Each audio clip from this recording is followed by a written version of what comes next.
Hang on, let me turn that off this side. What? Yes. I couldn't hear that at all. Could you not? I couldn't hear it. No, I no could. volume at all. I could. They were singing to Ange Postecoglou, saying he's the best manager in the world after not just beating, after just playing Manchester United off the park. To be fair. Hello, Colin. Sorry about that down below. I'll let you have that one. It's fine. Oh dear. Oh dear. That was good, wasn't it, Philip? Good set of fans there, isn't it? If I could hear them, yeah. I mean, I must have been a silent movie here or something. It wasn't coming through to me at all, unfortunately. But anyways, I've seen that video anyway, yeah. So, yeah, it's a bit of an atmosphere change from previous games at home last season. Oh, I tell you that. It was very, very good. Anyway, good evening and welcome to THFC Till I Die, your home of Spurs, past and present. And as you just saw, a very, very happy, exciting future. And Philip, look, welcome. What a result yesterday. What a change from last season. Yeah, it was. It's kind of half expected it, then half not. It didn't expect it. I thought we might just falter on the first game against such a tough opposition, really. All fairness. And let's be fair now. For the first half hour, Manchester United bossed that game. They were the better team. Yeah. It was only from the last 15 minutes of the first half and the whole of the second half that we really took over. So that's something we won't be able to do too often because we'll not get away with going into halftime 0-0 if we keep doing that. But I don't think it'll happen too much often. I think ANGE will drill it into. But second half, great performance. Yeah, great fun. And Colin, welcome from Full-Time Spurs Network. Look, we know you're a Man United fan. You are in a bit of disarray. Let you not to be putting that aside. Where did it go right and where did it badly go wrong for you yesterday? Where did it go right? I'm not sure where it went right. Where it went wrong. You went to the right stadium. You went to the right ground. Stadium. Yeah. We actually turned up. Well, I say we turned up. Somebody turned up at Spurs. I'm not sure who it was, but somebody turned up. Where it went wrong was the thing that I was worried about the most, the midfield battle. That's where it went wrong for us. Yeah, I think our midfield dominated yours very much so in the second half, especially. Which is quite surprising, really, with a young 20-year-old in there playing his first game at home in the league. It was a great performance by Sarr. Look, for me, look, Roy Keane was very scathing of you yesterday, calling you the new Spurs. Do you think that is an apt title for Manchester United? I mean, Man United are not normally like this, so you're going to have a difficult season, I think, aren't you? Oh, we're going to have a very difficult season. I think I've said it on the show before that I think we're going to be fighting for 7th this season because I could see what was going to happen before it happened. Are we the new Spurs? Yeah, well, I don't even see that as much of an insult, to be honest with you, because, Spurs are a big club. They've been in European competitions. They have been challenging for the top 4. I don't see that as a massive insult. So if we're the new Spurs, we're the new Spurs. So what? Fair enough. Anyway, Philip, shall we see who's in the chat and then we'll get on with it? We've got Liam Harty. I haven't seen you before, Liam, but big up. It says evening all. We've got Wayne Bonner. Good evening, you beautiful Spurs fans. Good result yesterday. Sarr and Bissouma were superb. Our defence is getting stronger. It is. Liam Hart says, Vicario made me eat my words a bit yesterday. What's your thoughts?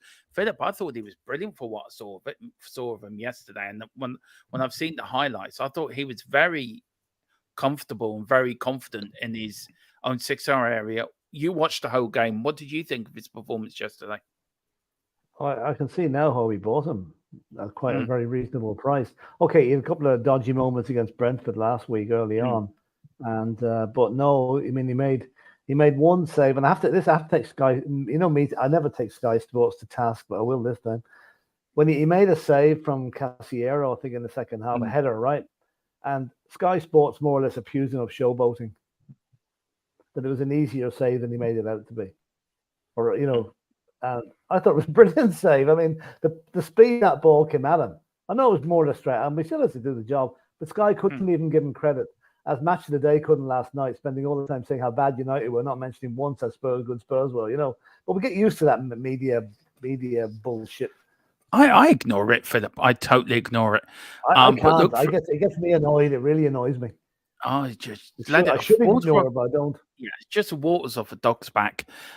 They're talking shite. We're not, so we know what we're talking about. Liam, so look, for me, Liam, I thought, did you class him as the new Pat Jennings in some way, Philip? Somewhere along the line. He uses his feet a lot like Pat Jennings used to, I think. Okay, listen, he's only played twice for us. I don't think anybody can claim to be a new Pat Jennings after 2 matches, but good start. I've no doubt he'll make a few rickets along the way, but at the moment now, he looks very confident, and he looks like he talks to his defence as well. So I think he should be okay. Yeah. Big up to Adrian, big up Liam, big up Adrian Soccer as well. He says, good evening all. We've got Liam. Yeah, I couldn't hear anything. Well, I was hearing it fine. Could you hear it, Colin? No, I didn't hear anything coming through. I just saw the video. We could see the video, but couldn't hear the sound. All right. I'll work that out. What I'll do, I might find out a downloaded version and download it, because that was brilliant. Singing there was a fella there with an Australian hat on. I mean, did you see the start of it, Philip? I just saw it there when it says "Welcome to N17" for the start. Oh yeah, I saw that. Yeah. And that came from on the Observer criticising that as well. By the way, why I do not know, but they criticised it. Who did? You know, maybe it would have been the Observer newspaper. It would have been a bit more difficult to put "Welcome Ange Postecoglou." There wouldn't be enough letters. It wouldn't have stretched across the whole of the bottom of the whole stand. You know, I don't know why. I think they were talking about is it a tourism thing for London North 17 or something? Some stupid comment like that, you know. God's sake. Neil Shafton, big up, and a member as well. Big up, Neil. He says, need a striker? Yes, we do. Better first 15 minutes, we might be all right. Vicario saved us. The post saved us. Bruno, total bottle job, saved us in the second half. Was dominating. Bruno, total bottle job. Colin? Yeah. Would you agree with that? Oh my God, Bruno Fernandes. Oh, he's a player I love to hate. I really do. He irritates me so much. He must have left his football boots at home yesterday and put on some, I don't know, flippers or something. He was absolutely terrible. And Philip, he missed a terrible miss. He had a terrible miss. He was that 50p header. Only the goalie. Yeah, the 50 nearly hit the corner flag with it, you know. But I think I have to save my most criticism for the way he said, is John Moss going to come into our dressing room and apologise for not getting the penalty? Now, come on. You know, you don't say things like that. It's just childish, really. Okay, it might have been a penalty. It may have been given in other games. It wasn't given. Live with it. We should have had one in the second half that wasn't given. Yeah. We're not moaning. Yep. Do you know, you love him really, don't you, Philip? Be honest. You love Bruno Fernandes. You really do. I'd rather have a toothache. You're talking about him back screen like he's the best next thing, you know. And you come onto this ring. He's an excellent player, but he spoils it with his petulance and his childishness on the pitch. No, seriously. I want to ask this question that both of you, Philip and Colin, I'm going to start with you, Colin, and then go to Philip. Is that because, I start with you, Philip, is that because he's Portuguese, he's European, and they do that in European football? It's not what we do in English football. Do you know what I'm getting at? Do you think that's why he's like that? No, I don't think so. I think he's just unique. He just developed his new style of his own. Because, okay, no, Ronaldo did a bit of moaning and groaning too, but no, I don't think it's a general European thing. I think it's just him. You know, he's got one of these faces he loves to hit a slap every time he opens his mouth, you know. Colin, would you agree? Which part, the slapping every time he opens his mouth, or the other bit? Just when he comes up with stupid stuff like that, you know, complaining that the referee looking for an apology from the ref, you know, that's that sort of stuff, you know. Trust me, there's several times last season and already this season I've wanted to slap Bruno around the mouth. You know, he knows about these new rules of getting himself talked into the book, and it's like, just walk away, Bruno. Shut up and walk away. But I don't think we can put this whole petulism down to where he's from, because he's been in the Premier League for a number of seasons now, and he still does it. It's just his personality, but he really just needs to tone it down. We've got Greg Sandler and big up Greg Sandler. It says, good evening, everyone. I hope everyone who disagreed with me for about 6 weeks ago and said we should line that Sarr is doing well. Yeah, we would keep Sarr. We were definitely in the keep Sarr camp here. And I was speaking to Dave Harris today, and me and Dave were saying the same thing. Sarr is just something else. It's one of the questions we will get into Sarr and Skippy. It's one of the questions in there. But Greg, you're right. You were right. See, welcome to and please, all apologies to Greg's account, please. Hashtag I am sorry, Greg Selnut. That's what you need to put in if you're gonna apologies for Greg. Big up Greg. Neil Shafton. It went wrong with Bruno. Aside from that, a poor finishing and Vicario was a major factor. He was. Kev Williams. Big up Kev Williams. It's only Tottenham. Yeah, the old Alex Ferguson routine. Yeah. Neil said United started slow last season. Remember, Brentford thrashed them. They did. We got Andrew Gregory. Go on. Just Philip. 1 second, lads. I have to go a sec. Yeah. Okay. We've got Andrew Gregory. Good evening, everyone. We've got Neil Shafton saying difficult or not, the ball didn't enter the goal. So who the F cares if he's adding a little flash to the routine save? Oh, I love our fan base. We've got Flat Cat Pete. Good win for Spurs. Ireland rugby team. Yeah, I know we beat England yesterday. Bad luck for Derry in the Conference League. I know for the Conference League and the Irish Cup tonight, going out on pens both times. COYS. Big up. Yeah, unlucky Derry. That's unlucky now. Yeah. Just very quickly, Philip, before we get into the chats, big win for the Irish rugby lads yesterday against England, and hard luck to the England ladies team who lost the World Cup final today. Wasn't a good weekend for the English teams now, to be honest. No, although I mean the women were played very well, but Spain just had that little bit extra today on them, you know. But one thing I'll say, Colin, I don't know if you're a rugby fan or not. I would be severely worried about the England rugby team going into the World Cup. They seem to have lost all discipline. Well, thankfully for me, when I do watch rugby, I do not support the English rugby team. I do support the Irish one, so they can have as many troubles as they want in the English camp. Good man. Yeah. Yeah. See. They were a bit naughty yesterday at times, you know. Yeah. Well, anyway, we've got big up Tequila. I'm Borat. Want to give you a kiss and say, very funny. Did you ever see that film, Borat?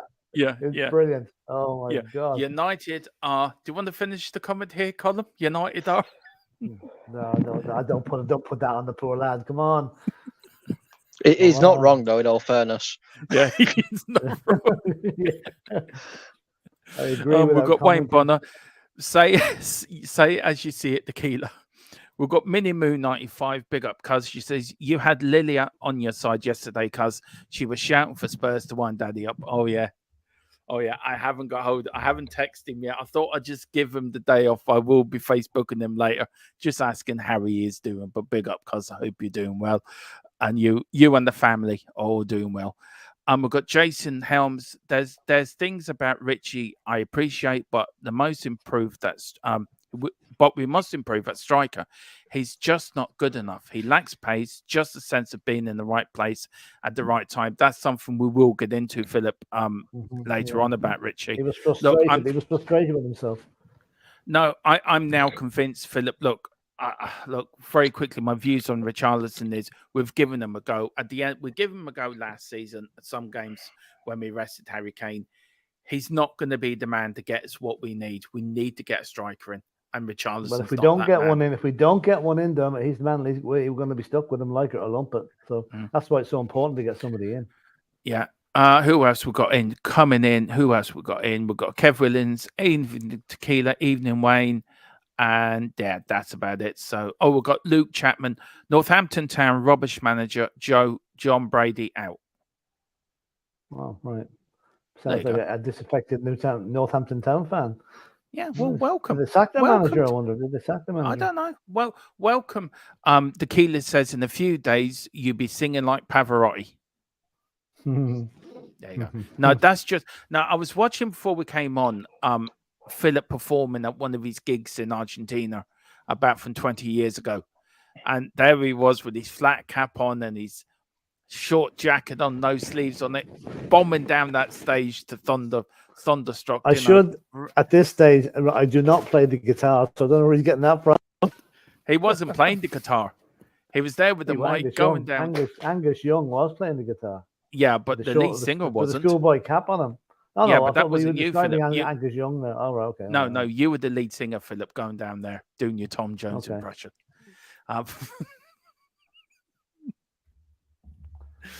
We'll have to get Lily a Spurs top. That will really wind him up. I've been winding him up since the first goal, big up, because, you need to get her. You need to get Lily a little Spurs top. Now, if you don't, I will. She will be a Spurs fan. I'm sorry. She can't support Man United. No, she's going to grow up to be a Spurs fan. There you go. Don't buy your Man United shirt at the moment. Just don't do it. No, her daddy's a big Man United fan, but I've left him alone yesterday. I thought he was in the. I thought he wouldn't be very happy with the result, but I might Facebook him later. We've got Tequila, agreed Dermo. I think Richie is a backup, not the striker, like being the bridesmaid, not the bride. And we've got Neil Shafton, Philip John Trump rally at River Plate. Here we go. No, we're not going there tonight. Now we're definitely not going there tonight. Oh, dear. Neil, have manners, will you? Please. Big up, Neil. Big up. Right, guys. Yeah, it was, of course, Tottenham versus Manchester United yesterday, the second home game of the season, the first home game of the new 23-24 season, 61,910 at White Hart Lane. Sorry, Philip, I cannot call it the Tottenham Hotspur Stadium. It's White Hart Lane to me, and always will be White Hart Lane. It's not technically, I suppose. It's until they get a new name, you can still call it that. But now I have too many memories of White Hart Lane. I try and call it the new stadium, but please, somebody don't buy the name and rights. Yeah. Sorry, hang on there, Philip. Just read out there the bits there, Philip. Back in a minute, sorry. Okay, so the 10 of 61,910. I think the empty seats, I think, were between the Manchester United fans and the Spurs fans. There were a few rows of empty seats because we can hold 62,800 apparently. And the score, obviously, it was 2-0, as we know. The goal scored by Papa Sarr in the 49th minute, his first goal for Spurs, and probably one of the scruffiest own goals you'd ever see. Martinez in the 83rd minute, when he managed to divert a shot from Ben Davies, trickled into the back of the net, barely reached it, but got there. And they all I tell you a funny story, right? We had Storm Betty here in Ireland, and it came in the south and southeast. Now, somebody up in Leitrim missed it. He didn't know what I was talking about when I spoke to him yesterday. And we lost electricity at 2 a.m. onto about 6:30, 7 o'clock last night. I know it's careless of me. Don't know where I left it. And I couldn't even get a phone signal at the house. I had to go down to the bottom of the estate to actually get a phone signal to ring Philip to say, look, we won't be doing the watch along. And I was sat here I knew the game had kicked off, and I'm thinking, I wonder how Tottenham are doing. When I turned it on, we were 1-0 up, and Papa Sarr, brilliant. And then when I saw the Ben Davies goal, I couldn't stop laughing. I'm sorry, Colin. It was the most comical goal I have ever seen. I think even Ben Davies. I mean, were you shocked that went in? No, I wasn't. That was inexperience from Martinez. He put all his effort in to try and kick that ball clear when all you had to do was just, gently stick a foot out or, poke it the other way. But he literally went to thrash the ball completely. As soon as he did it, I knew he was going to scuff it. So I weren't surprised when he went in at all. Yeah. Can you imagine if Fergie was there, Philip? There'd be a boot thrown. He probably was there. He goes to most of the matches, Yeah. This was the Spurs team, cause Vicari on goal, Porro, Romero, Van der Ven, Destiny, Destiny in the back four. They keep calling him you doggy. I think it's Udoji. Udoji sounds like you're bringing your dog for a walk. Well, I just called him Destiny because I know I can't pronounce the last name. Papa Sarr was in front of the back four. Basuma again, outstanding. Madison again, outstanding. And then Kulu with Charlison and the captain Sonny up front. Philip, very quickly, what's your player ratings for that team yesterday? Vicari, I'll give him an 8 because he did nothing wrong and did everything right that he had to do. Porro, 7 is pretty good. Romero, 7 again, and Van de Ven 7. The whole defense again, and Udogie, I give him an 8 because he was actually more prominent going forward than the two centre backs needed to get. Papa Sarr, I give him a 9. He was brilliant. Basuma at 9.5, 9.5. Yeah. Madison an 8. Kulichevsky a 7. Richarlison a 6, and Son a 7. Yeah. I will give Vicario an 8 as well, Philip. I'll give the whole back four an 8.5. I thought they were fantastic, and I thought Van de Ven, what a player. Papa Sarr, I'll give a 9. He was outstanding yesterday for what I saw. Absolutely outstanding. Basuma, 10. I am sorry. There is nobody. He was head and shoulders above everyone else on that pitch yesterday for the full night. Two games running. He's done that now. 2 games running. 2 games running now. Madison, I give 8.5. Kulu, I give a 7. I didn't think he was that effective, Philip. I just don't know, something about it. Son, I give a 7, and Richarlison, I give a 7.5. He just couldn't buy. He can't get a goal for Christmas. He really can't. Now, Colin, very quickly, I bring up the Manchester United side for you. So, do you want to go through your Man United side and give that your player ratings for them? God, we have pictures. Well, I mean, I did the watch along yesterday on my channel, and I think I said, and I think it's filmed or streamed, that I said that none of these Man United players deserve to even wear the shirt after yesterday's performance. So it's going to be very, very low scores. I think Onana and Varane will be on 4.5s because they were the 2 best players in United, which is horrible to say when it's your goalkeeper and your defender. Wan-Bissaka 4, Martinez, as much as I do like Martinez, I'd have to give him a 3. Shaw 3, Casemiro completely overrun 3, Bruno Fernandes I'm going to give a 2.5. Mason Mount, he's getting absolutely nothing because he's worthless, and I don't know why we've signed him. Anthony, he also gets nothing because he did nothing all game. Garnacho's not a starter. He needs to come off the bench, so I'll be a little bit kinder to him and give him a 3. And Rashford, I don't know what's going on with him either, so he could have a 3. Well, that's honesty at its best there, I think. Yeah. And very quick. So go on, Philip. I'll say, Colin, I'd love to see what a Chelsea supporter in your position is giving his team tonight as well. That's what happened. Big fat 0. Yeah. So that's Column's team there. We'll go back to what Eric Ten Hag had to say after the game. Philip, these are the substitutes. Højbjerg came on, Emerson came on, Perisic, Solomon come on to make his home debut, and Ben Davies come on the 17th minute. Look very quickly, I give Højbjerg a 7, 7.5. I give Emerson a 7, Perisic 7, Solomon didn't really have enough time on the pitch to make an impression, so I'll give him a 7 just for making his home debut. Ben Davies, I give him 7.5. What would your? I give him all a 7. They really weren't on. I'll tell you, maybe I'll give Perisic an 8 because that pass he made in for the assist for the goal was sublime. Where he timed it through the legs of the United player. And the rest of them really didn't have a huge amount of time. Ben Davies got the goal. Should have got the goal without any dispute, but that's gone down as an own goal now. He hit the half right. The Højbjerg thing, Philip, we will get into later because I want a discussion on Højbjerg because he's very divisive at the moment. These are the substitutes that didn't play, Philip. Ollie Skip, Foster, Sanchez, and Lo Celso didn't come on at all. They weren't used.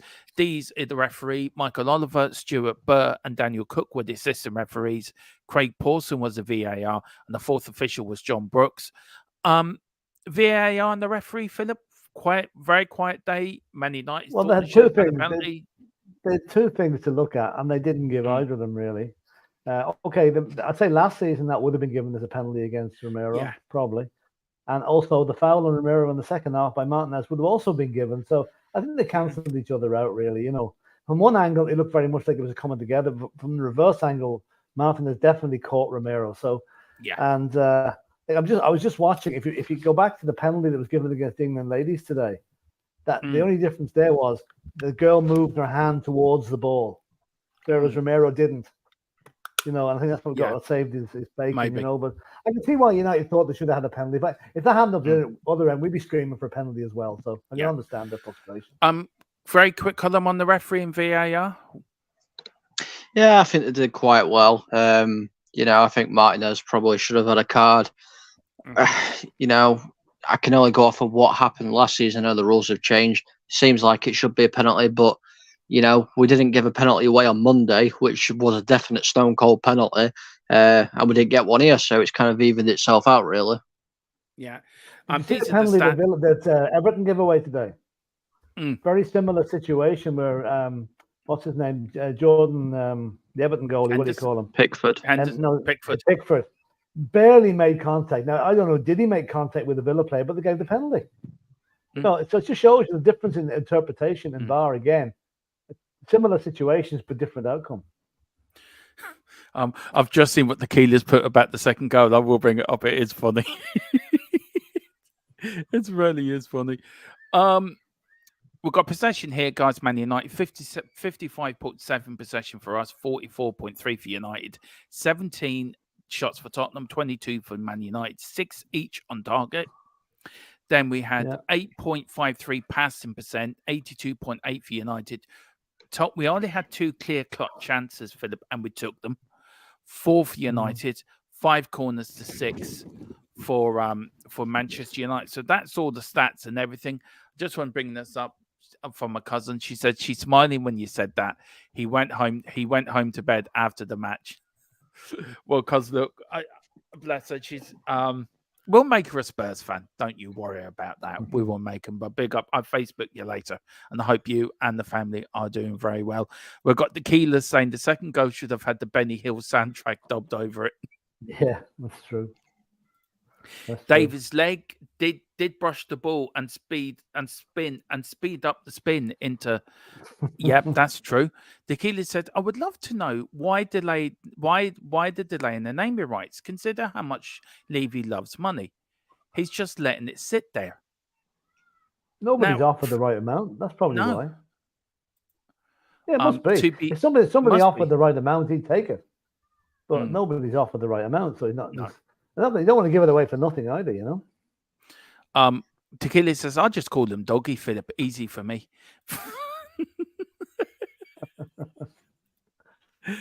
Oh dear. Right, guys. So look, let's crack on with it. Look, actually, no, I'm going to start with the Man United side first. Actually, I think it's fair because we have got a guest who's a Man United fan. And look, we were talking about this off air, and from a United point of view, Colin, do you think the takeover is actually playing on Ten Hag and the players' minds? Is it becoming really distracting to them? I think in a way it is, because there's obviously that air of uncertainty of what's going off. However, looking as a fan point of view at the players, that does not give them the right to put out performances like they have done in the last 2 games. They are getting paid hundreds of £1,000s a week. They should be able to be professional enough to leave stuff off the pitch that does not concern anything that is on the pitch. Now, I don't know whether Erik ten Hag's picking this team again to try and prove a point. We don't have the players. We haven't got this. We haven't got that. I don't know, because obviously nobody knows what's going on in Erik ten Hag's mind. But regardless of the situation that's going off within the takeover of Manchester United, the players need to be professional enough to make sure it doesn't hinder their performances onto the pitch. So I don't accept that as an excuse. Now, do you think so, Philip? This is Colin Turner. Bigger. Good evening, gentlemen. Kulu's a 7. He gets in good position, then delays it. Both Basuma and Sarr 9, Madison Son 8, Vicario 8.5, Romero 8.5, Van der Ven 8, Porro 7.5, and Destiny 8. But a good day. That's quite high scores. But do you agree in that? If that was Tottenham now, Philip, now we had all the thing last season with Conte and then him leaving and the manager and us looking for a new manager. Did things like that play on players' mind? Now, we can go back to when we nearly went bankrupt, but we won an FA Cup. So Well, we Is won it the down to FA the, Cup before we nearly went bankrupt. That was the difference yeah, there. but we We had had the we had trophy the before the. but we had the rumblings all season about it, Oh, yeah, Philip. yeah. It was, do you know, is it down to the manager to keep all that out the players' minds so they just concentrate on the game? Yeah, I don't think the players worry too much about what goes on in the boardroom or financially. As long as they get their money in their bank account on the last day of every month, that's all they worry about. You know, I think, and it's up to the manager to keep the players focused on the playing side. Okay, they're probably reading about what's going on in the background. It probably is in the back of their mind, but a good manager will tell them to forget about it, lads. It's what you do on the pitch matters, not what's happening in the boardroom. And I think our boys are probably content enough with what's going on at Tottenham at the minute. I don't think it'll affect them. As for the United players, it's been going on that long. It's bound to have some sort of a long winding effect on them because they, you know, especially the ones maybe with contracts coming up at the end of the season, if there's any of them. Don't know what's going to happen for their futures and stuff like that. But I mean, the United, I said it before, the United thing is it's running longer than Coronation Street, which is also set in Manchester, which is fitting, I think. Yeah, it is very fit. Look, for me, Philip, it shouldn't play in the players' minds because really their job is to play football. Yeah, that's it. That's exactly. As I said, look, back in '91, Terry Venables did a very good job of keeping all the rumblings from out the players' minds and concentrate on the game, which we went on to win the trophy. Our last FA Cup win, by the way, which is quite remarkable. Crazy. You know, that is remarkable. But do you think Ten Hag hasn't got that ability, Colin, or do you think he's got that sort of Fergie type ability to keep it out? Or maybe he's frustrated like the rest of them. But yeah, 100%. Ten Hag is frustrated. Of course he is. You know, I think any manager would be frustrated within this situation that they're in. As well, I'm not going to say he's got that Fergie thing about him because I don't think he has. I don't think there's really anybody that's got that Fergie thing. I think the closest that we've got to that in the Premier League right now is probably Ange Postecoglou. He's got the aura, but he's not Fergie. He's got his own little way of doing things. So it's a difficult one because, you know, I don't want to say anything that'll make me come across like I'm Ten Hag out, because I'm not. I want Ten Hag to stay. I want him to succeed, unlike some silly fans that are out there already calling for his head. We're 2 games into the season. Yes, it's going to be a long and difficult season, but we've still got to support the manager and the players, even when they don't turn up. But Ten Hag needs to do something now because, you know, questions have to start getting asked about him now. Yeah. And big up Chris as well. Big up Dermatron, he says, and Philip. Big up Chris from Newcastle. Let me know, how is it up in Newcastle, Chris? Are you still selling the towels to the Newcastle fans for a good price? I hope you are making good price on that. But big up, Chris. Hope you're doing well. Philip, look, Ange. Now we're talking about Ten Hag and Man United. Now, Ange Postecoglou. I said to you earlier, Philip, I said it to Dave as well. I've got this sort of Celtic vibe. Now, I think you sort of understand what I was getting at, because we watched an awful lot of Celtic last year, and when he was there. Can Ange leaders take us to glory this season? What do you define? What's your bottom line? What's your minimum entry into glory? What would you say he needs to do? A trophy. Right. Yeah. I think we will win the trophy this season. It might only be the League Cup, right? So if we win the League Cup, I would class that as an excellent start to his career at Tottenham. Because let's face it, it's 16 years. It will be 16 years before the next trophies are handed out since we won one.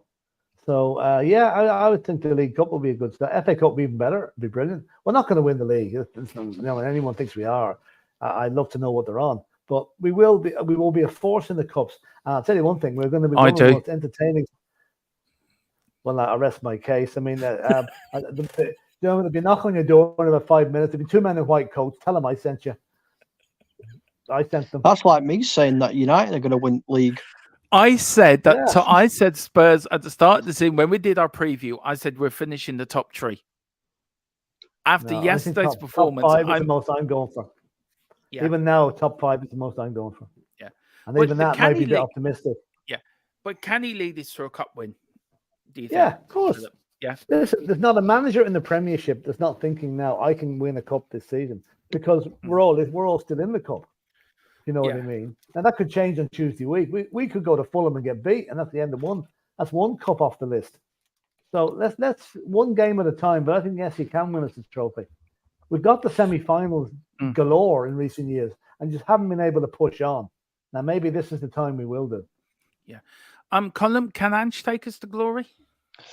I mean, at this point in the season, I think so. But come back to me a little bit further down the line. I think we need to see how much you guys have progressed against the better teams. I mean, you absolutely walked through United, but it was a very, very poor, dysfunctional team. It's when you come against the likes of your, sorry, I'm going to swear, Arsenals and your Cities and your Newcastles, and how you perform against them. I think if you can hold yourself up against them, I don't see why you wouldn't win a trophy this season at all. Because I think City will want to go for the quadruple this year. City are starting slowly again. Yeah. City weren't too impressive against Newcastle last night. Now, Newcastle put it up to them in stages. Not all the time, some of the time. But City are going to miss De Bruyne badly for 2 or 3 months. Yeah. And they are going to miss them very badly. Tequila says, I can't wait to see Cundy make excuses because Chelsea lost to West Ham. I normally remove the D and put a T, but it's not 9 p.m. yet. And it took West me a while to work. Oh, you're slow. West Ham were down to 10 men for about the last 25 minutes of that match today. 25 minutes. And Chelsea were huffing and puffing. But I'll tell you one thing. We thought Pochettino would be under pressure. He'd be under pressure quicker than we thought if they keep putting in performances like today. Tequila said, if we get into any form of Europe next year, I think we've done well, all things considering. I think so. Daniel Field, hi lads, big up Daniel. Hope you're doing well. And he also puts here, Premier League is more unpredictable than it's ever been, which is good. And it is good, isn't it, Philip, that it is unpredictable, that Brighton are at top, 2 wins out of 2. Everyone can beat another team in the Premier League, apart from Man City. Look, we'll talk more about this tomorrow in our Premier League review, but I think it will be. Philip, look, we'll start with this one. Look, we know we need a striker. We're sold Harry Kane.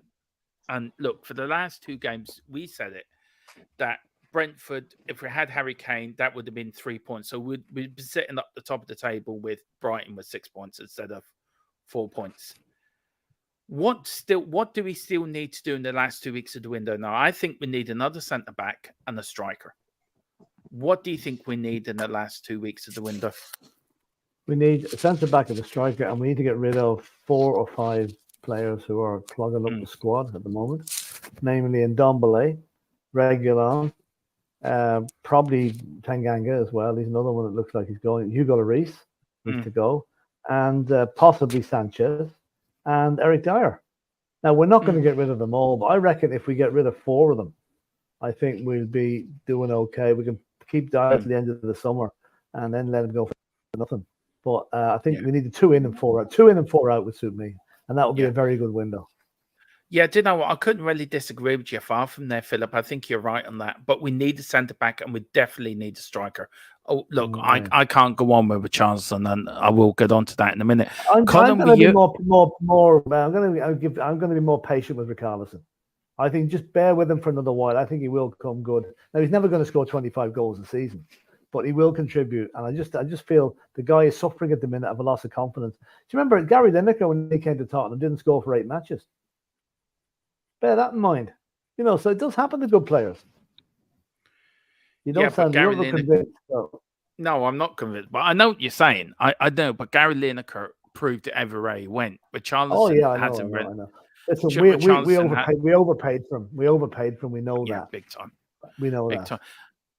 Colin, look, from a Man United point of view, after you're beaten yesterday, and you did lose, what do you think United needs in the last 2 weeks of the window? I am enjoying this, by the way. For all the years United have dropped us and beaten us, I'm sorry, Colin.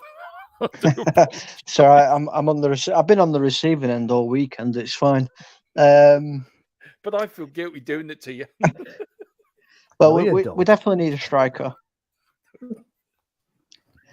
We definitely need a striker. You know, I know we've got Højlund, but you know, he's not guaranteeing us goals.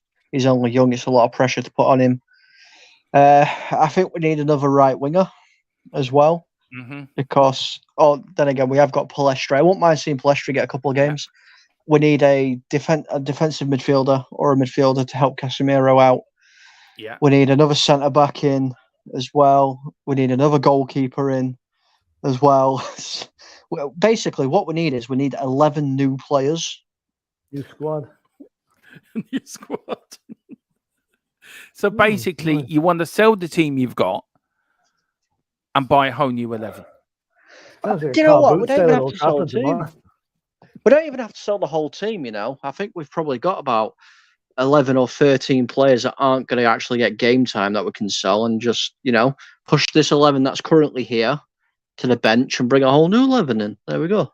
So basically, can I just ask something about? Yeah, so go on. Something about just and it's nothing to do with the squad. Just when I think of it, Colin, did you hear what the reaction? What did Christian Eriksen get a big reception from the Spurs fans when he came on yesterday? I couldn't make it out from the TV. I thought it was a bit quiet when he came on. I thought he should have deserved a good reception. You know, when he came on, there were a few cheers and a bits of clapping, but not a massive reception at all. Yeah, okay, yeah. No, I'm so disappointed with that. I thought he would have got better. You know. Anyway, sorry. Back to the subject in hand. Yeah, the killer said at least. Man United won a cup last year more than we've done in there. Yeah, that's true. I mean, United have been winning trophies consistently over the years. So, like, you know, it's from trophy point of view that United fans don't have a lot to complain about. Maybe you haven't won the title. That's what you're really looking for. That's your yardstick to win the title. It must be very difficult for you and the noisy neighbours down the road to be winning it 3 times on the bounce. I know how we'd feel like if Arsenal did that. We'd be jumping into the nearest river. Yeah, it's not the best thing in the world for us to happen because obviously, you know, 90s, 2000s until City came into this newfound money that they've got. I won't go into any other kind of allegations or anything. You know, we were the team in Manchester. Now it's City. It's a hard pill to swallow. It really, really is. Yeah, it really is. And listen, who was your man of the match yesterday? Look, mine was Basuma all day long. Oh yeah, best player. No contest. Basuma. Yeah. Colin, would you Basuma for you, or who did you think at the Man United side was the best? Nobody at Man United. Nobody at Man United. When we did it yesterday, I was on with one of my colleagues. We actually gave it to Sarr yesterday. But only just over Basuma. Close second for Basuma. Yeah, we only just gave it him over Basuma, but I think you know, it's a lot of the things he did off the ball. There's the reason why we gave him it. Yeah, I mean, look, Andrew Gregory says Basuma as well. Look, for me, Philip, it's one of the questions I've got here now. I'm one on Sarr. Is Sarr now ahead of Skip? Do you think? That's it now? Oh yeah, absolutely. I mean, Skippy is a good squad player to have, but he doesn't have the height for a start. He doesn't have the physique or the pace that Sarr has got. Sarr is like a typical African athlete. Could run all day without even losing breath. And Skip, good player, but no, Sarr. Like I believe Spurs had 4 inquiries about Sarr to loan him out this summer, and they told them all to go to hell that he's staying with us. Yeah. And now we can see why. He's a jewel, absolute jewel. He is. I mean, look, from a Man United fan yesterday, looking at this Tottenham side, Colin, we've got Basuma, we've got Maddison, we've got Papa Sarr. Tottenham have a really good midfield. I mean, they're becoming really a world-class midfield. Do you feel if we got another centre-back and a proper, like a Harry Kane type striker that's going to get you 25 goals a season, that Tottenham really could be challenging? I To say that they'll be challenging in this first season of a rebuild is something I wouldn't comfortably say. No, I'm not mean. I don't mean like this season, but this season, as I said, a cup win and top 5 are great. But Yeah, if we added to it and say the start of next season, could we be challenging, say, next season? I don't see why not. If you can get a striker in that can score, 20, 30 goals a season, and you've got a very reliable, strong defender there as well, because, Van der Ven's a good player. I think he needs a little bit more help, although I know Romero put in a wonder class yesterday. Every time Rashford tried to get through, Romero shut that door. I think you'll do very, very well. My issue is I think you do need to get this other centre-back in, because obviously, like I said, I watched the game, and Van der Ven going forward is fantastic. However, that ball through, he got caught out a couple of times, and a team that's a little bit more clinical, like a Man City, if he's got a Haaland running at him, he might struggle a little bit. So you might need to bring somebody in to cope with that kind of aspect of it. Yeah, I probably would agree. I mean, Philip, Van der Ven's got pace to burn, hasn't he? He really has. But Colin hits a good point. We do need another centre back in there. We do, yeah, we do. Oh, we're not running away from that one. We do need another centre back. But Van der Ven has played 180 minutes in the Premiership, and he will only get better as time goes on, as he gets more used to the pace of the game and the opposition he's playing against. But another guy like another Thfc or whatever in the background would be a huge help. But that being said, himself and Romero have got the makings of a damn good partnership there. Yeah, they have. They really do. Now, Philip, how long do you give? Look, you and me are very different on this. We've got different opinions on this. How long do we give for Richarlison? And is it important that we get a 25-goal man in this window? Well, first of all, I don't think we're going to get a 25-goal man, because 25-goal men are very rare on the ground. How many players got over 25 last season in the Premiership? 2, 3? Yeah. So what we're going to get in is a player who can score goals, right? But we need other players in the team to divvy up with the goals, like Maddison, like the centre backs have been doing. Like Romero scored, we got Thar scored, the midfielders score. Now Richarlison will be there until such a player comes in. Now, and even then, if Gift Orban came in to us tomorrow, I still think he'll be on the bench for a few matches until he becomes. And if Richarlison then doesn't start to deliver, then Richarlison goes on the bench and he goes into the team. But I think we just have to stick with him and don't ruin his confidence. Like his confidence was shot last season by Conte calling him out in front of the rest of the team for 2 hours, whatever it was. That would destroy anybody's confidence. And you saw yesterday when he went out, he was given out, but he wasn't given out about being substituted. He was given out about himself, that he wasn't able to convert the chances he got. I've faith in Richarlison. I think he will come good. But it's been no harm to have another striker in to kind of play with him. Well, not with him, because we don't play 2 strikers. But they can put pressure on him that he's not the only striker at the club that he can play. Although Scarlett is there, but Scarlett isn't just there yet. You know what I mean? I mean, look, Colin, before I give my opinion on Richarlison, look, what do you think about Richarlison? What's your? I mean, he's never going to get you them goals, is he? He's never going to be that out-and-out goal scorer, but he wasn't that at Everton either, was he? No, he wasn't. I'm not Richarlison's biggest fan, if I'm going to be honest with you. When he were at Everton, didn't really like him. Went to Spurs and I questioned it. Why have you gone for Richarlison? I don't think he's a striker. I really don't. I think you probably get the best out of Richarlison if you play him off one of the wings. I think that is where you'll get Richarlison's best from him. So saying that, I think you should get 2 strikers in. Not just the one. I think maybe a Gift Orban, somebody nice and young, but get somebody, if you can, a little bit more experience with a little bit more, Premier League proven qualities behind him, like an Ivan Toney or somebody like that. I know obviously he's unavailable till like January, but something like that, and have Richarlison and Kulu switching. Depending on what's needed during the game. And I think that's when you'll see a completely different side. Good idea. I think you will see the best out of him if you stick him on the wing. Because Richarlison's got pace to burn. He's a very quick player. And he's a very skillful player as well. I saw it loads of times when he were at Everton. You know, he was toying again. Manchester United. He toyed with Manchester United's defence several times in a game. But ever since he's gone through middle, he's just not looked the same player. Look, for me, Philip, you know my opinions. I don't think I've given up on Richarlison. Look, I know you're going to say, Dermot, it's only 2 games, but I never give up on a Spurs player, Dermot. I'd never give up on a Spurs player. As long as you're wearing the shirt, I'm not going to give up on them. Any of them. You factor in last season as well. Now, last season, a few VAR calls could have gone his way. And maybe it is down to luck. Maybe it is down to confidence. But for me, I don't think he's going to be us. I agree with Colin in a way that his best position is in the wing.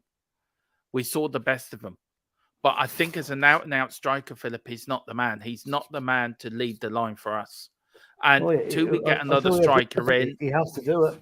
He's there until we get somebody else in. But I don't think he's good enough. Firstly, I don't think he was worth 60 million euro. You and me would agree on that. In my opinion, nobody's worth 60 million. In my opinion, nobody's worth 60 million euro. No. Definitely not. But he wasn't worth that. Look, I love Richarlison for his attitude, if there's trouble, he's the first one there to defend his teammates. Or you saw what he did when he was at Everton, getting the flair, and he dragged Everton out of that season when they nearly got relegated 2 seasons ago, and he did save them from relegation. But I think Tottenham's a bit too big of a club for him. It's like Richarlison was a big fish in the small pond at Everton. Now it's a small fish in the big pond at Tottenham. And I think he needs to be that big fish. He's also a big fish in the Brazilian national team. And you don't get in that team without being a damn good player. Yeah, but the football is different, Philip. The football he's regarded as good enough for the Brazilian national team. So he's got the skill levels. Maybe we just haven't utilized him in the right way yet, you know? Yeah, but don't give up on him. Don't give up on him. No, the Premier League is a different sort of way we play. It's different to how I know you're getting that, but I'm just saying the Brazilian way is completely different to how we play in the Premier League. So maybe this Andre may suit him. Who knows? But I'm not. Maybe. When I mean giving up on him, Philip, I mean I'm giving up on him as our striker. He'd be good in the wings. But then you're giving up on him because if you're giving up as a striker, you're giving up on him. What other way is there to give up on him? You know what I mean? You have no faith in him. You're giving up on him. I don't have any faith in him as a striker. I really don't, because I don't think he's good enough. Let's see the next. We'll come back and revisit this after the next couple of matches and see what we see. I think you're right, Philip. But look, I think I agree with Colin. We need 2 strikers in. Look, if Ivan Toney was available, would you have gone for Ivan Toney in this transfer? Oh yeah, certainly. You know, but the fact that he's out till January, we can't wait till January. We've got to get somebody in before that. So look, if we got that, we've got the young Argentina wonder kid. We could get Gift Orban. So imagine if the young Argentinian kid and Gift Orban clicked as a front 2. Yeah, well, I think the Argentinian kid won't play in the first team this season. I'd be surprised. He might play in the Carabao Cup. But by the way, did we get a work permit for him? I never actually saw that. I don't know if we had not, Philip. I'm still waiting to hear from my source. Should have got it by now. He should have got it. Yeah. Let me ask the question. I'd send a message late to our source and find out. I'll have it for Newsbeat tomorrow. Right. Do you know what I would like to see? Us to buy Orban this window, right? And buy Toney in January. That'd be a good plan. Yeah. Then we've got our 2 strikers. But we'll see if that happens. I doubt it will. I think Toney will be priced out of it. You know, I don't know. I'm going to be flippant here. I don't know what odds we get on him on getting Toney. But anyway. Look, I was speaking to Dave earlier, guys, and I got to bring you out actually this question as well, Colin, as a football fan, not as a Man United fan. But are we going to come to some point this season if we don't get a striker and thinking, if only we had Harry Kane? Do you know what I mean? Could you imagine Harry Kane yesterday? Do you think we would have won more than 2-0, Philip? I don't know, go to Colin on that. Yeah, it's hard to know. Possibly. I mean, Harry's always going to sniff at a goal somewhere along the line. Yeah. So, yeah, possibly. But unfortunately, we will never know. You know, we'll never know that answer to that question. We possibly would have. Yeah. I mean, Colin, look, we know Harry Kane was a big striker, and we know he was the man to get the goals. But do you think if we don't get somebody in, especially this window, we could be shooting ourselves in the foot slightly? I wouldn't be too concerned because you have got goals coming from elsewhere as well. I mean, Harry Kane obviously was a phenomenal striker. You know, you could pretty much guarantee Kane was scoring a goal. You know, but I mean, some Spurs fans might not like what I'm going to say, but Spurs are a lot better team now. He's gone. There's so much more freedom because you know that's true. That's the point. It used to be from when I watched them, like obviously for the last couple of seasons, it used to be get the ball to Kane, just get the ball to Kane and he'll do the rest. Now it's a case of we're a team. We've got creative freedom. We can do what we want now, and I think that's going to benefit you guys a lot. Really, a massive amount. I don't think you should be too worried if you don't get a striker in, but a striker coming in wouldn't hurt. Do you think that's a good point, Philip? Do you think the players have been released from the shadow of Harry Kane? Do you think there was a big shadow over that? A lot could have been in awe of Harry Kane. I mean, and there could have been an element of laziness involved as well. They said, "Oh, listen, why would I bother to? We know Harry's going to score the goals for us anyway." Now that element's been removed, the players have to step up and score goals themselves. Psychologically, it might be a good thing that we have got rid of Harry Kane. Now, I know last week, the day he left, I was down in the dumps. Thought, he's gone. Yeah. That's the end of an era. Now I'm looking at and I says, Harry Kane? Who's he? Who's he? Who's Harry Kane? Yeah. The future is all that matters now. It's not the past. You know, I hope, for personally, I hope he does well at Bayern Munich. But I won't be watching Bayern Munich to see how Harry Kane's doing. No. Which I thought I would be. I'm not gonna. As far as I'm concerned, he's dead to me now, and it's the Spurs players that are there. They're the important one. Yeah, for me, Harry Kane, as you say, long live the king. The king has left the lane. Same as me when Glenn Hoddle left. And it's the same. Look, just for me, I know what Dave was saying earlier to me. We did speak about it, and I know what he was saying when he said it might come and bite us on the arse. Maybe it might, maybe it mightn't. But if we can get two good strikers in this window and a centre-back, I think we'll be in a very good place than we were, say, this time last season. I know we had a great start to the Premier League, Philip, but we weren't convincing. Yeah. We were convincing yesterday. That's the difference. And that second half against... Go on. That second half against... The whole match against Brentford... Okay, the first half was a bit cagey, went in 2-2, Philip. We did the watch along to it. But that second half, it showed me something. We're more dominant. We're more free. We play we're more free to play. We're not just focused in on, as Colin says, we're getting it to Harry Kane. They can express themselves. And that for me is a big thing, I think.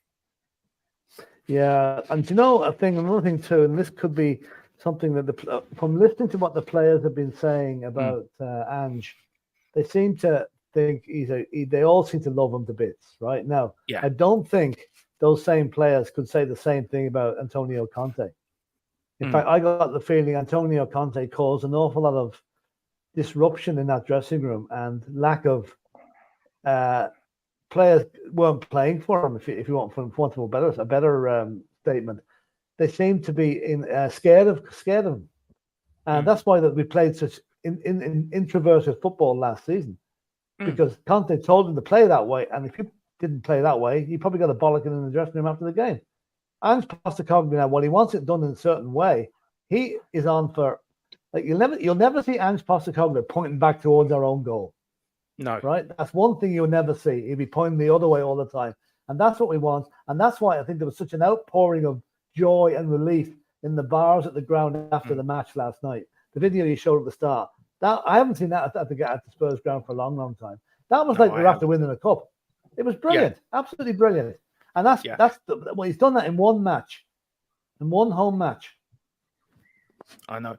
And we've got big up to Dan Davenport as well. So big up, Dan and Phil, big up, Dan. I hope you're doing well, sir. And we've got Colin Turner says, Harry who? Yeah, Harry who? Who's Harry? Is it Harry Redknapp we're talking about? Harry Enfield? Harry Enfield. Yeah, Harry Enfield. Kev Williams, he says, the other team's hateful desire to push Kane out of our club was he has to leave will now be relishing off the shackles and benefiting us. Yeah, that's so Did you true. see that? Did you see the GIF went up last week? Talk Sport and Sky Sports have now announced redundancies, saying there's nothing left to talk about since Harry Kane has now left. Yeah. We've got Colin is a Man U fan.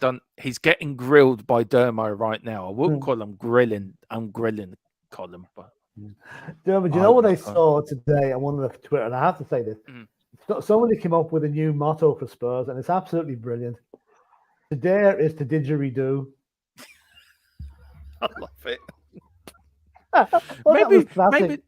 Maybe we should have that as our channel motto. To dare is to didgeridoo. That was brilliant, absolutely brilliant. I don't know what the Latin is for it now, but that's the English version of it. Yeah. If you are enjoying this, look, 32 of you are watching. Look, 21 likes. Let's get them likes up. If you are, please hit the like button, hit the subscription button. If you are there, please pick up your memberships as well. $2.99, $4.99. Me and Philip are going to do a video tomorrow for you members to explain what all memberships are and what we're getting.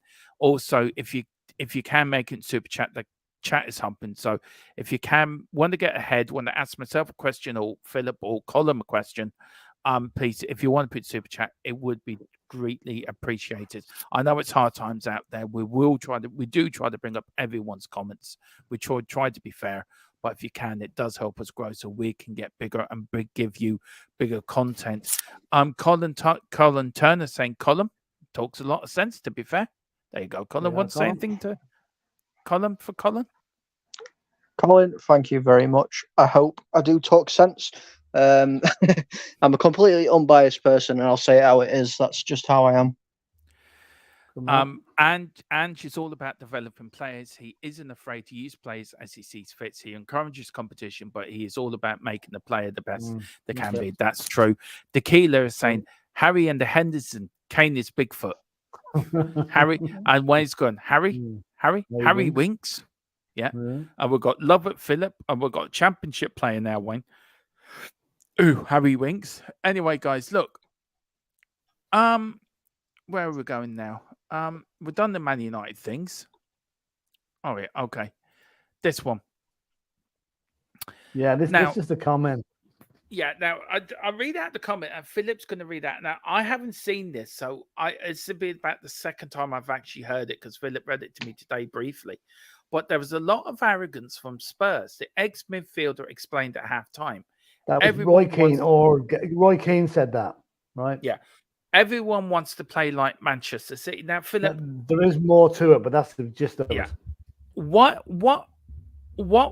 Look, in what way was that given in context, do you think? Can you explain what happened? He said it at half-time, right? Which I thought was a bit of... And he said, there's a lot of arrogance. Everyone wants to play like Man City. The way he said it was, is it a crime to play like Manchester City? I think every team should be trying to emulate a team that wins the league every year. So I took it that, the arrogance. I love to hear that. I like to see a bit of arrogance, not too much now, but a little bit of arrogance from your side does not do any harm. But I thought Roy Keane was putting us down there by saying that everyone's trying to play Man City as if we weren't able to, or we didn't have the players to do it. Maybe we don't, but I thought it was a little bit. As a guy that said he supported Spurs as a youngster, I just thought that was a little bit harsh.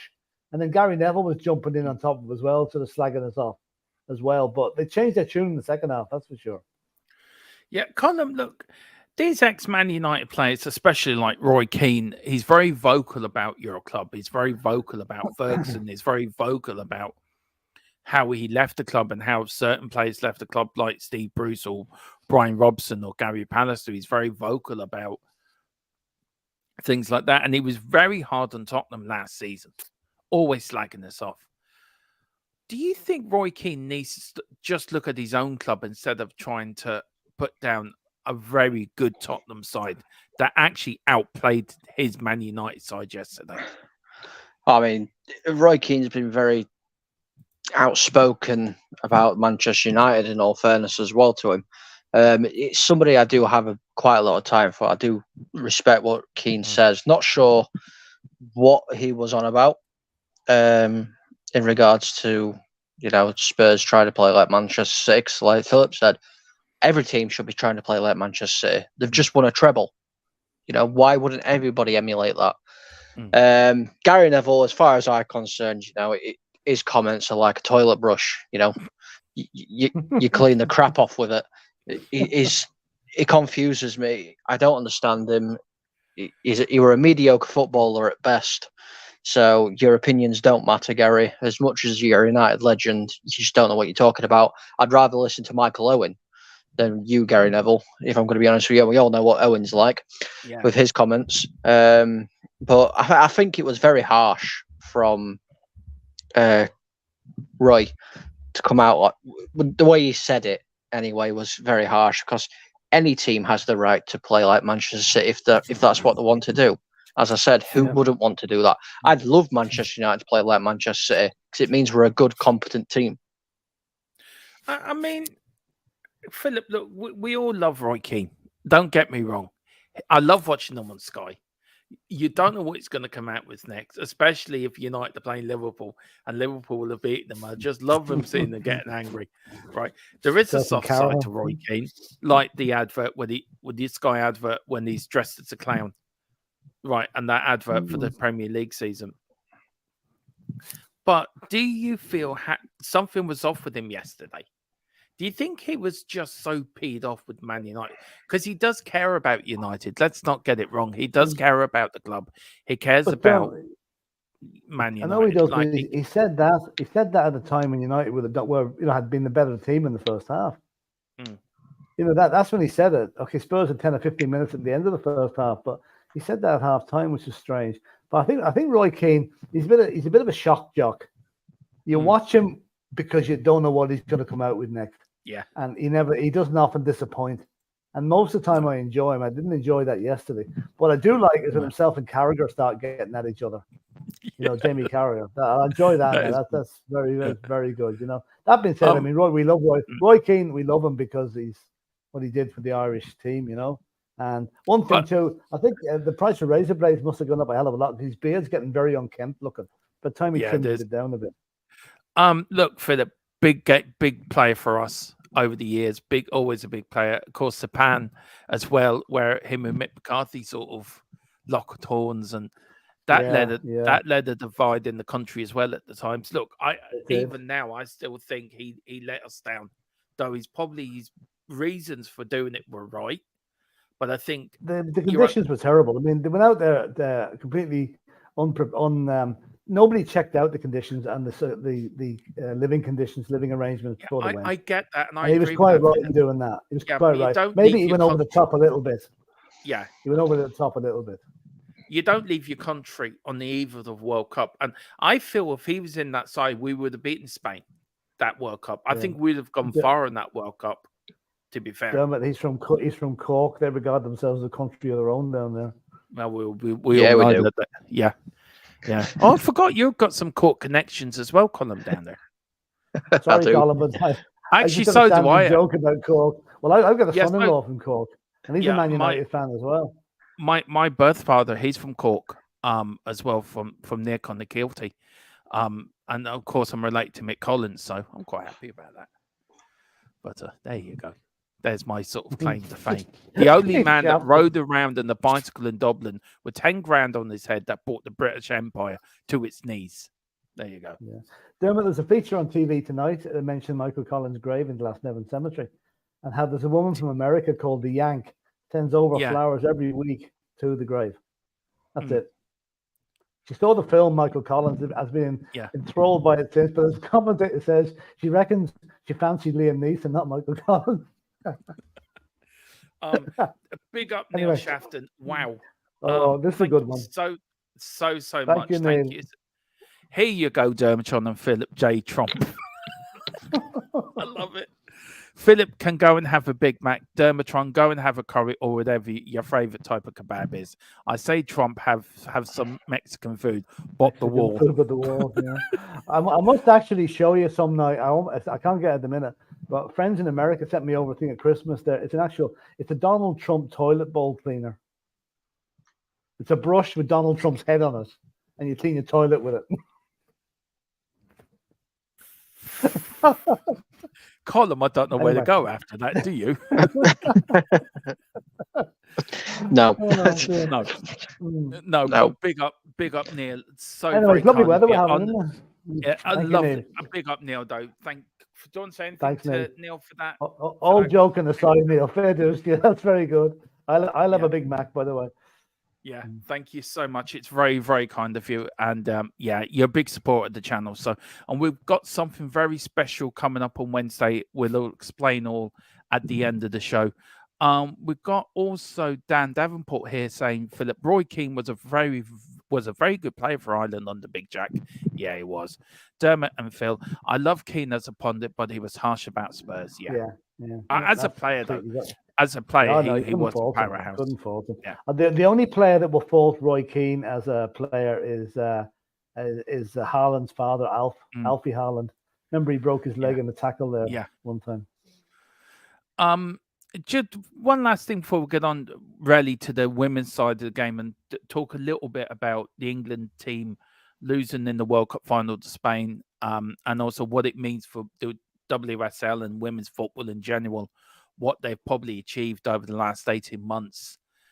It is something of a remarkable inspiration to many of the young girls that want to become footballers in the country, Ireland as well as England, because don't forget our girls in green qualified for the first major tournament in this World Cup. So, you know, we were very proud of our girls, what they did in the World Cup. Okay, we didn't do very well match-wise, but I think to get there, Philip, was a very massive achievement. Oh, it was a great achievement. Yeah, great achievement. So before we get on to that now, would you get, now this is also for you, Colin, as well. I love your thought on this. Philip, look, for me, you know how much I love Højbjerg. How much he's my favourite player. I've got a Tottenham shirt with his name on the back. Though I must stick it up behind me to show my appreciation for the hashtag Højbjerg stay at Tottenham and should be captain, not Romero Madison. He should have been assistant captain. Philip's thinking to me, Dermot's lost the plot completely. I think he'd be a great team player, like he did yesterday, coming on to be a squad player, Philip. Would you keep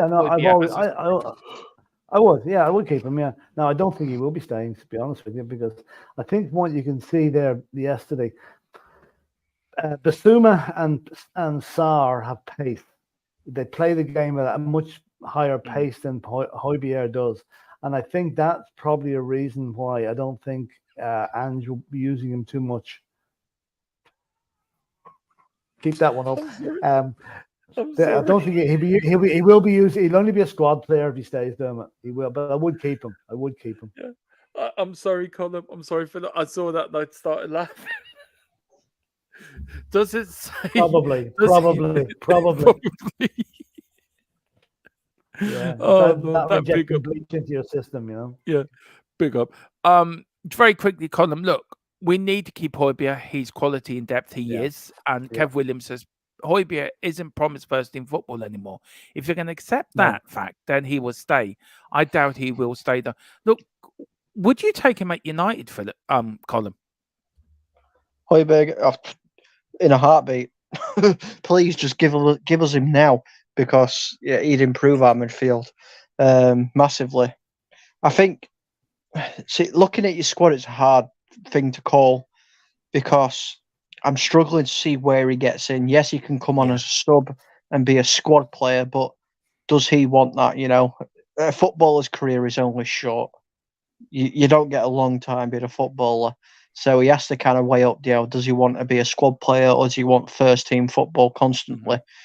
So I'd like to see him stay, because I think he'll do well for you, but I don't see it happening. No. Very quickly, guys, Philip, just very quickly, does the WSL and women football deserve more TV? I know Sky cover it, but do you think Sky have started to cover it? And I think that they're covering a lot of games from October on. So I'd say, it probably maybe they only show the big teams. The pretty, the Liverpool, the Man Cities, the Chelseas, the Arsenals. They show Spurs a good bit as well. If they maybe started showing maybe from the second division of the league as well, just to give those guys a bit of a leg up, then that might be a good thing. I think as we've seen, I mean, I watched the whole of that women's final this morning, and it was one of the most entertaining matches you could have seen in a long, long time. It was really, they were at it hammer and tongs, the two teams. And the fact there was 13 minutes of injury time at the end of the second half. Yeah, I saw extra time caused by the VAR decision and a couple of injuries. But like it was, so basically you're talking that match, I think it was 4 minutes in the first half, so that's 50 minutes, 95, 108 minutes that game lasted. Nearly 18 minutes overtime. So it was a great match, great advertising for women's football. And how Spain won when not even talking to their coach is absolutely unbelievable. There's a huge row going on in that camp. And like I thought England might have played on that today, but no, the Spanish girls were really good. Like girl for girl, they just had that little bit extra class. Yeah. I mean, look, Colin, very quickly before we get on to this comment here, and then the last one about Philip's favorite TV and radio station in the whole wide world, the one he just loves and adores and listens to and watches digitally every day. Look, the English women's team have done a lot over the last 18 months, Colin. You become European champions. You've reached the World Cup final. You've done more. The English women's side have done more than what the English men team have done since 1966. Do you feel that? Can you be very proud? Can the English people be very proud of their women national side? And do you feel it will gain more support? Traction will start gaining more and more now as the WSL starts in October. I mean, yeah. I mean, the English fans can be very, very happy with where we've got. You know, this is the first time that we've got this far in the World Cup. It's a massive achievement for the women's side of things. I think women's football should be shown a lot more than what it is. I think people should have been supporting women's football before now. You know, the game today was absolutely fantastic. Watch, okay, England lost. There's a lot of controversy going off as well. You might have seen it, you might not have, but the referee's under scrutiny for certain allegations. Anyway, obviously none of them are proven, but yeah. I thought the referee had a very good game, actually. What was the allegations? Can you say what the allegations are, Colin? The allegations haven't been put out, but she's been accused of corruption within this final. Wow, so obviously, I don't know what's gone off until more information comes out. We won't know. But that's what's the accusations there. I don't really see much about it. Yes, there was some controversial calls in the game, but that shouldn't take away from what was a fantastic final. And I think, you know, a lot more people need to go and support the women's teams, whether it's, you know, the bigger ones or your local ones. You know, go out there and show them some support because they did so well. And women's football is a very, very competitive and entertaining watch. Philip, we will keep abreast of that. We might have more on that in Newspeak, but if that is true, Philip, that is what do you think would happen if the referee? I couldn't see. I mean, you know me and referees. I'm normally down top of them like a ton of bricks. Yeah. If I see something going on, now if I watched that referee, I thought the referee. I said to my wife, actually, that referee, I thought had a very, very good game. Okay, it took ages over the penalty decision. That took far, far too long. But that was VAR. That wasn't the mature. If there was something going on, it was very subtle. It wasn't meeting the eye because there was no dodgy free kicks given or no. She threw out a few yellow cards, but they were deserved. So I'm very surprised to hear that.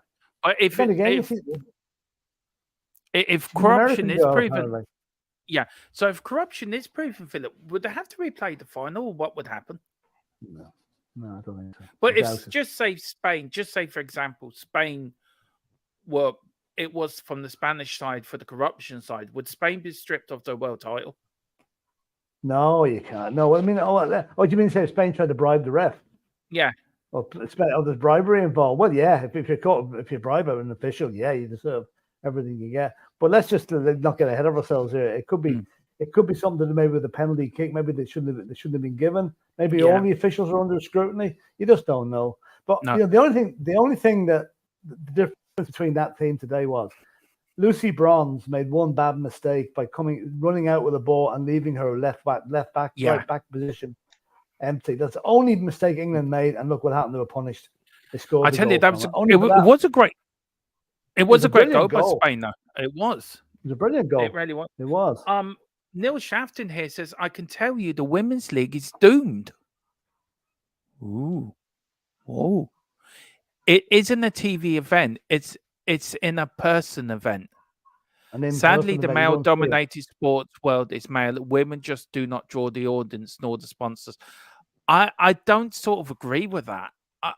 Do you, Philip? I don't, Colin. Are you talking about America? If Neil could be talking from an American point of view, yeah, maybe. I know, but America are the most successful team in women's World Cup football. They've won it 3 times. But I think what's on that at the moment over this side, at the moment, there's a big push on. Sky are showing an awful lot of women's matches every weekend, and there is a big push on to publicize it. So maybe what's good in America, it might not be just as, it might be more popular here than it is in America. But then again, you've got a successful team, so you wonder why it's not popular. Yeah, that's true. We've got also Neil Shafton said that NWSL League here, you hardly know it exists. ESPN are the only coverage they get. Yeah, well, there you go. But they're up against, look at all the sports they're up against over there. American football, baseball, ice hockey, basketball. Soccer has done very well to get the way they call it soccer over there, to get away, to get up as high on the list as it is. Now, the women's soccer maybe is a bit far to go on that, a bit more to go. Yeah. Maybe.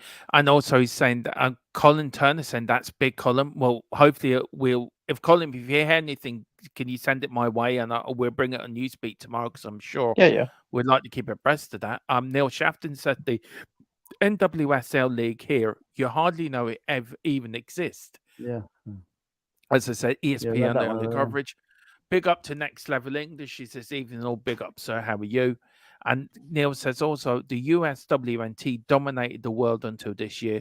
You only hear about the women during the World Cup. Yes, it's American. Okay, I get you. Yeah. I get you. Yeah. That's, from a country that's very big on sport. Yeah, orientated. Yeah. Now, I'm actually surprised to hear that. I mean, it's, but I said there is an awful lot of competition. I mean, if you look at the American TV channels at the minute, there's that many sports channels on showing all different stuff. So unless you're really dedicated to one, you're not gonna. Women's football is probably way down the list. See, it's definitely an American thing, because obviously, when you look at some of the attendances, especially, I don't know whether you've seen any of them, but the Barcelona women team, they bring in 15, 20, 25,000 to come and watch them. Yeah.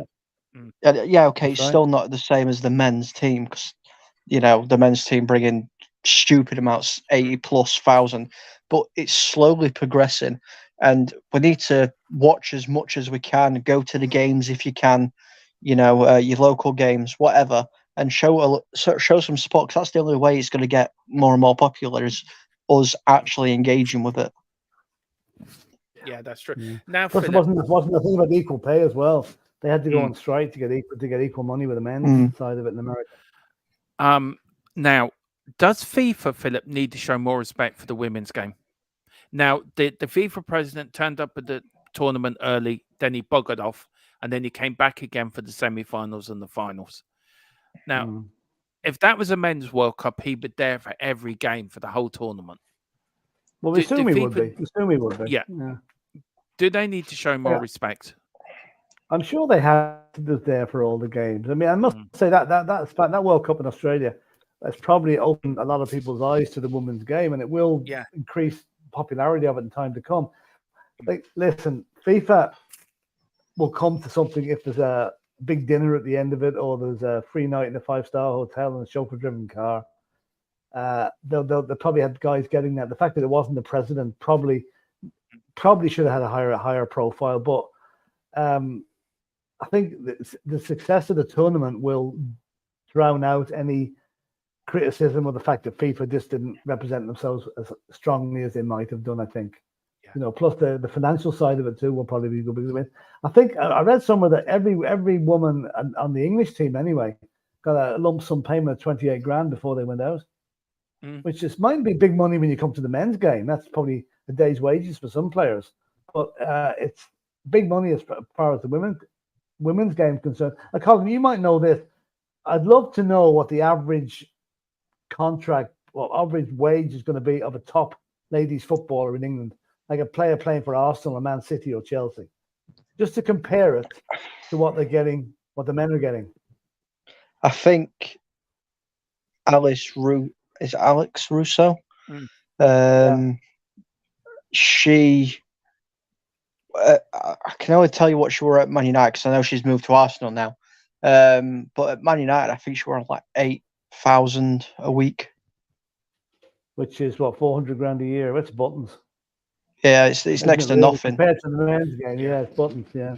I do know it's what the English players used to get 20, 30, 40 years ago, back in the 90s. Was 6, 7. Well, it's probably what a Division 1 player is getting, or a lower Championship League team player.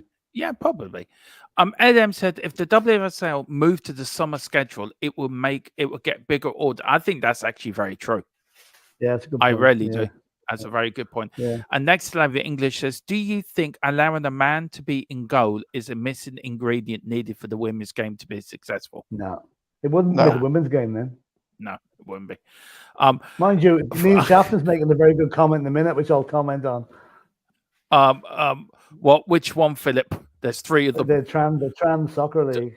I thought you were going to pick that one. I was about to say top, middle, or bottom, but Neil, I was going to say they're probably going to base it in Kentucky. In the deep south. It will go down really well there.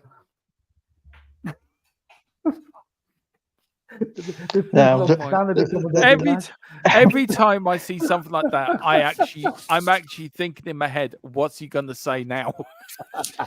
That's something I don't think we'll ever see. I don't think we'll see that. Mixed genders, the next one that we'll see. Yeah, it will be.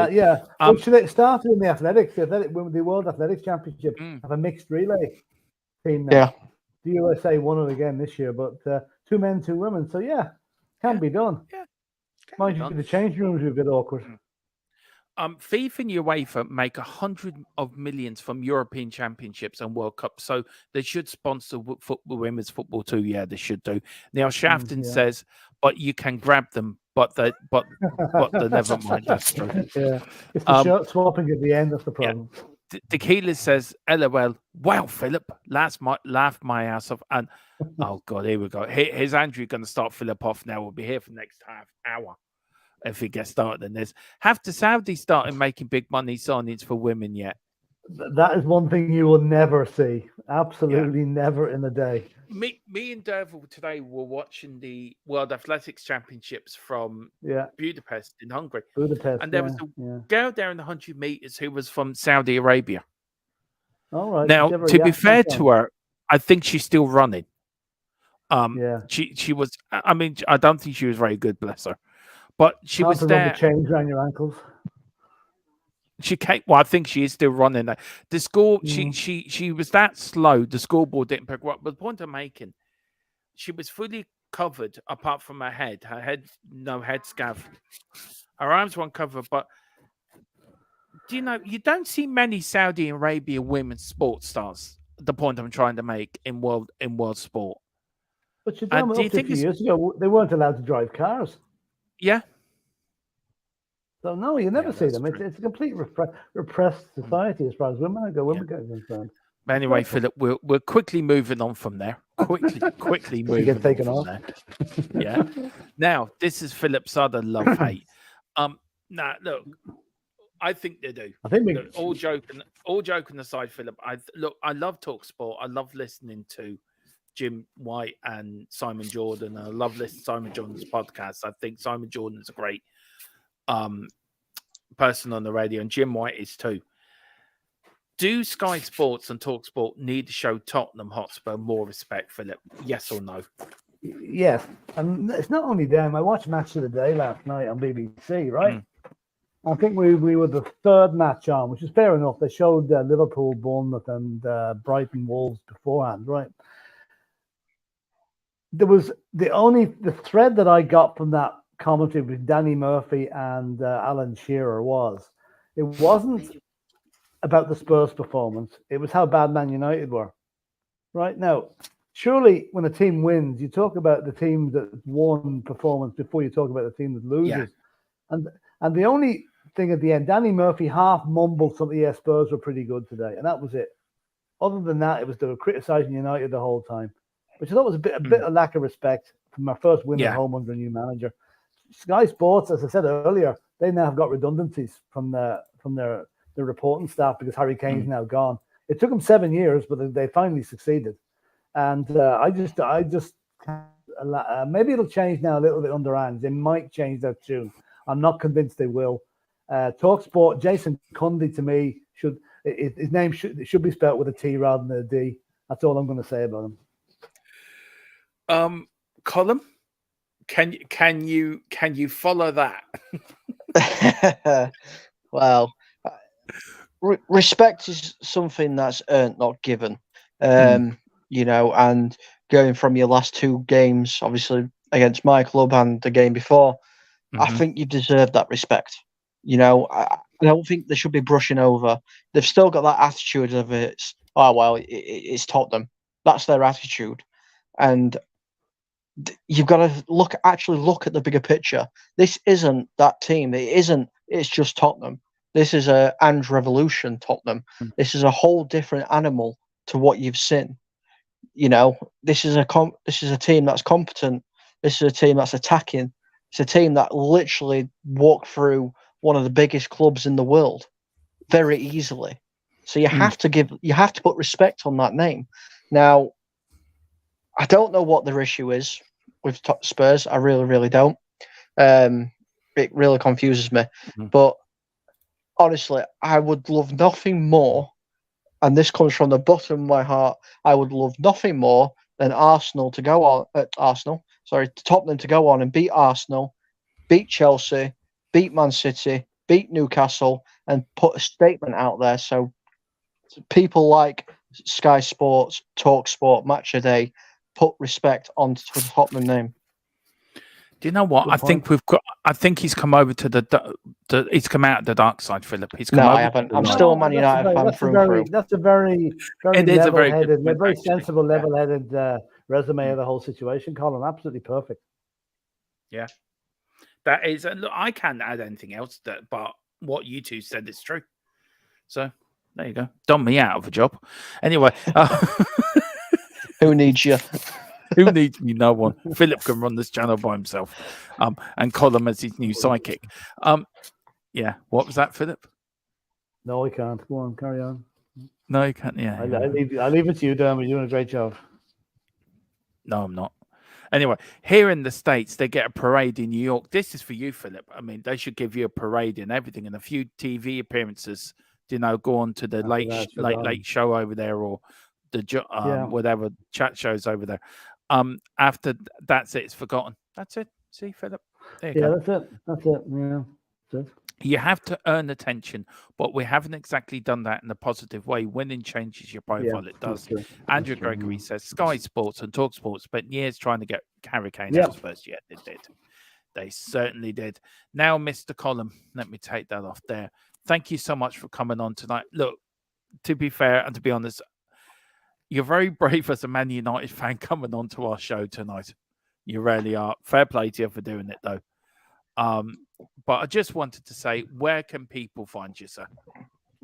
So you can find me in that link that you've generously put in the chat, Full-Time Sports Network, where we cover all Premier League games. We cover Scottish football, League One, League Two, Northern League, everything. We cover all the kind of sports there. You can find me on Twitter as well. That's FTSN Colm. Thank you for having me on. And to everybody that's in the chat that's not a subscriber, make sure you subscribe to this fantastic channel. And thank you so much. And everyone get over to Full-Time Sports Network. A great man, a lovely person, and he's always welcome here. He's become part of the channel, really, and very fair-minded Man United fan as well. So big up to you, Colin. It's great to have someone from another club that talks sense, that doesn't talk tribalism and, you know, complete one blinkered views of everything. He's got a fantastic open mind, Colin, and really, really enjoy listening to you, man. Yeah. A lot of people saying Tequila says, big up Colin, fair play, mate. Neil says he can be a United fan, but he's a football fan, and that's okay by me. Yep. So big up. Leslie Crawford is saying Newcastle out of the race for Tapsoba. Hall from Chelsea will be the last signing due to FFP. And it says next level English. Before I go, I want to say I was very negative about positive, but incredible positive about what I've seen. So really hoping I'd be very wrong. Yeah. Well, we're all pleasantly surprised up to now, anyway. Andrew saying to you, Colin, thanks, guy. Good job, Colin. And also Neil Sharp, big up, Colin. I'm a big Geordie Best fan. Yeah. So that's something we will get on to when we do one of the podcasts. We're actually going to do the best UK players, and Colin might get one for that because there will be Georgie's best name will be mentioned somewhere along that, I'm sure. Now, this is a big week for our channel, Philip, isn't it? Because on Wednesday we're 2 years old. Yeah, so we've got a little treat for everyone on Wednesday. Do you want to tell people what we're going to do as a little birthday surprise for them? We're going to be showing a match. We decided which one yet, Dermot, or are we going to make it the 81 Cup final? Look, 81 Cup I might do the poll tomorrow, actually, in Newsbeat. The 81 Cup final or the 84 UEFA Cup final? Yeah, do a poll to see what's the favourite one to show. And, I'm not sure. Colin, Dermot will be jumping out of a big cake. Or maybe someone will throwing a cake at him. You weren't supposed to tell anyone that, Philip. It was supposed to be the big surprise. I know. I'll get on to the bakery and cancel it. You guys told me what the big surprise is backstage. It's neither one of them. Oh, no, yeah. It's Colin going to show his face on the channel. That's what his big surprise is. It's definitely not. I've shown my face before. Yeah, Colin's not really Colin. Colin's called Colleen. That's his name, really. Oh gosh! Don't tell people my real name. Colleen Booney. Colleen Booney. God. Oh dear. Now, Dermot, you have to read out Carl Simpson's last comment there. I will, yeah. You wouldn't be the same with that comment from Carl. Big up, Carl. It says, I just got back from my cousin's wedding. Well, I hope you had a good time. I hope you're drunk. I hope you've got a sore head in the morning. But good up to you. It says, a perfect end to the great weekend, guys. All the lights on, the cockerel cock. Oh, for fuck's sake. And I hope Carl, there was lots of Man United fans at the wedding. Yeah. And also, Neil said Colin is transitioning. Oh dear. Do you know what? We do try to do serious shows, but they end up going a little bit sideways, I think. I expect nothing less. Yeah, it's part of this channel's DNA. It really is, isn't it? We've never really taken ourselves. We're sort of like the rebel channel of YouTube. We try to be serious, but there's a bit of a party animal. Fail miserably. We do for every time. How the hell we've got to nearly 450 of 2K, Philip? God only knows, but I'd love to get there. Neil Shafton says, play the Ten Hag footage. I can't find that. I'm actually going to get that up again, the Tottenham thing. So, Philip, we've got Adrian Soccer. The media are biased against Spurs. They invented term Spursy, but don't have similar terms for other teams. For example, Arsenal. Do you want to read these out, Philip, while I search for that? Arsenal struck Arsenal, Manuri for United, Chelsea for Chelsea, Hammy for West Ham. I've got one actually for Chelsea. It's called Cheatski. When Abramovich was in charge, used to call them Cheatski.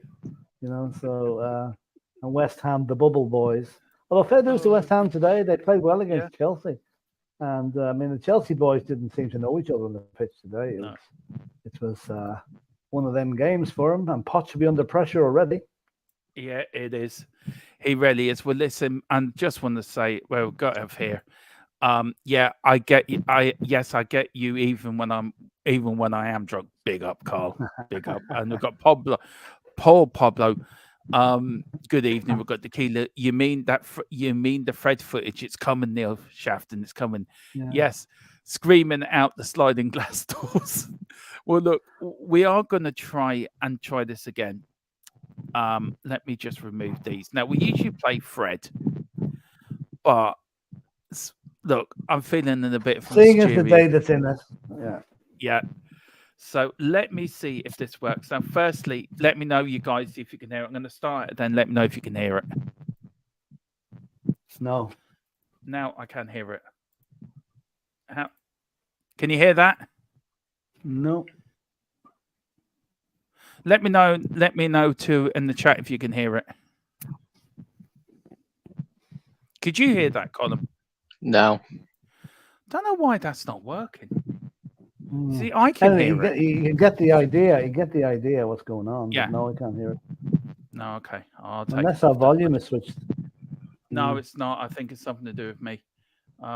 Okay. I just play. Anyway. Hang on. I better No, take that off. nobody can hear it.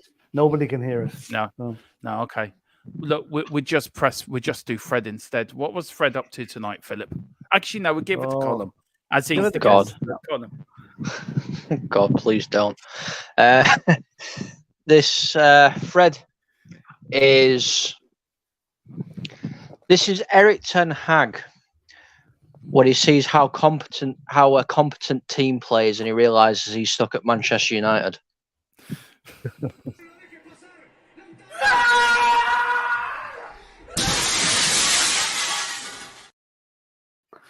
Do you know what that could also be? It could be a Celtic fan today when he realised that they haven't got Poch or Ange anymore. They've got Brendan Rodgers back. Yeah. Colin, would you like to read this last comment out for us if you want?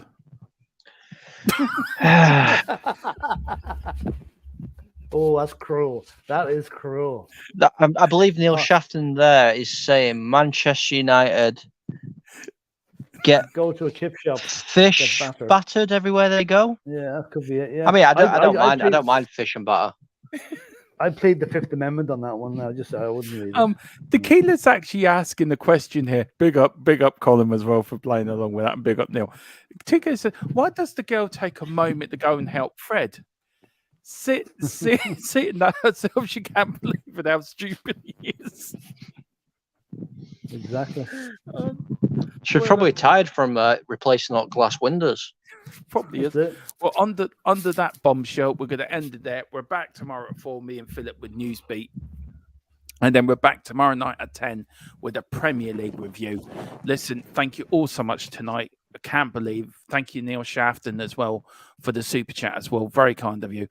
Philip, Colin, thank you again. Everyone, go over to Full Time Sports Network to put a like and subscribe there.